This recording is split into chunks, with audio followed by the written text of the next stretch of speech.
Halo semuanya, perkenalan, nama saya Dwiki Karisma Utama. Saya di sini sebagai salah satu dari project team dari CV Sumber Rezeki. Nah, karena kalian nih banyak yang tanya, misal contoh apa sih PLTS itu dan bagaimana sih cara perizinannya? Misal pertanyaan kayak gini, atau mungkin yang ini. Nah, kali ini kita akan membahas satu persatu dari mulai apa itu PLTS hingga bagaimana cara perizinannya. Oke, lanjut. Ayo kita coba kenalan tentang apa sih itu PLTS. PLTS sendiri merupakan singkatan dari pembangkit listrik tenaga surya.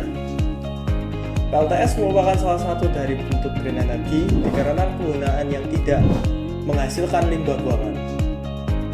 Secara singkat, PLTS bekerja dengan cara menangkap foton energi yang dihasilkan dari sinar matahari, kemudian diserap oleh sel surya yang terkandung pada panas surya. Setelah itu, kita perlu alat yang dinamakan inverter, seperti halnya ini, untuk mengubah arus DC menjadi AC, sehingga kita bisa manfaatkan untuk kebutuhan sehari-hari.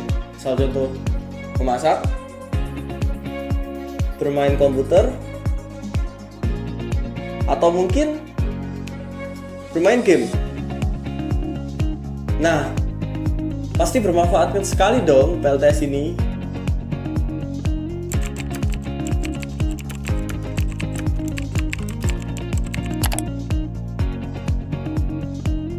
Tentunya, pembangunan dan pemasangan PLTS mempunyai peraturan-peraturan yang harus kita taati. Untuk dasar hukumnya, kita bisa lihat pada sebelah sini. Yang pertama, Undang-Undang Republik Indonesia Nomor 30 Tahun 2009 tentang Ketenagalistrikan. Yang kedua, Peraturan Pemerintah Republik Indonesia Nomor 5 Tahun 2021 tentang penyelenggaraan perizinan berusaha berbasis resiko. Yang ketiga, Peraturan Pemerintah Republik Indonesia Nomor 25 Tahun 2021 tentang penyelenggaraan di bidang energi dan sumber daya mineral. Kemudian Peraturan Menteri Energi dan Sumber Daya Mineral Republik Indonesia Nomor 11 Tahun 2021 tentang pelaksanaan usaha ketenagalistrikan. Yang terakhir, Peraturan Menteri Energi dan Sumber Daya Mineral Republik Indonesia Nomor 26 Tahun 2021 tentang pembangkit listrik tenaga surya atap yang terhubung pada jaringan tenaga listrik pemegang izin usaha penyedia tenaga listrik untuk kepentingan umum. Oke, setelah ini marilah kita masuk bagaimana sih tata cara perizinan dalam pembangunan PLTS.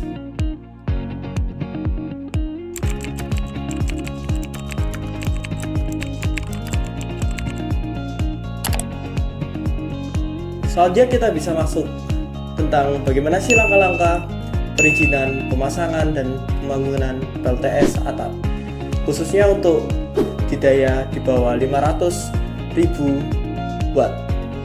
Untuk tahapan pertama, kita melakukan survei atau penghimpunan data baik secara teknis maupun non-teknis pada set yang akan dituju. Kedua, mengajukan surat pemberitahuan pembangunan PLTS serta pemasangan KWH, eksim atau ekspor impor. Dalam pengajuan ini, kita membutuhkan ID-PEL bangunan yang akan terpasang, setelah itu dana bangunan, dan wiring instalasi. Setelah tersebut, PLN akan mengeluarkan surat rekomendasi pemasangan PLTS sesuai spesifikasi yang sudah kita ajukan.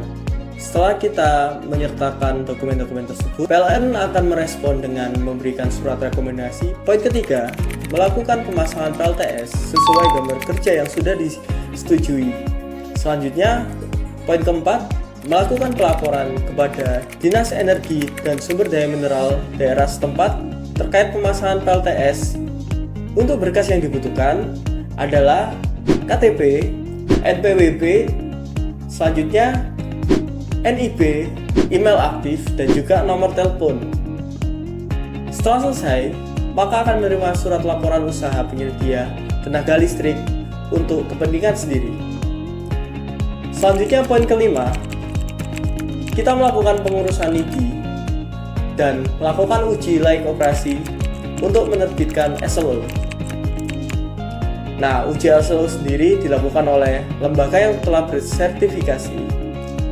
Setelah itu, surat izin layak operasi atau SLO tersebut dapat kita gunakan untuk perizinan ke PLN.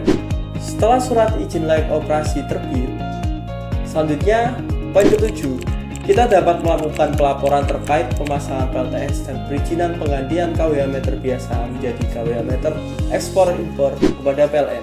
Selanjutnya di poin ke-8, PLN akan melakukan survei lokasi terhadap set yang sudah kita kerjakan.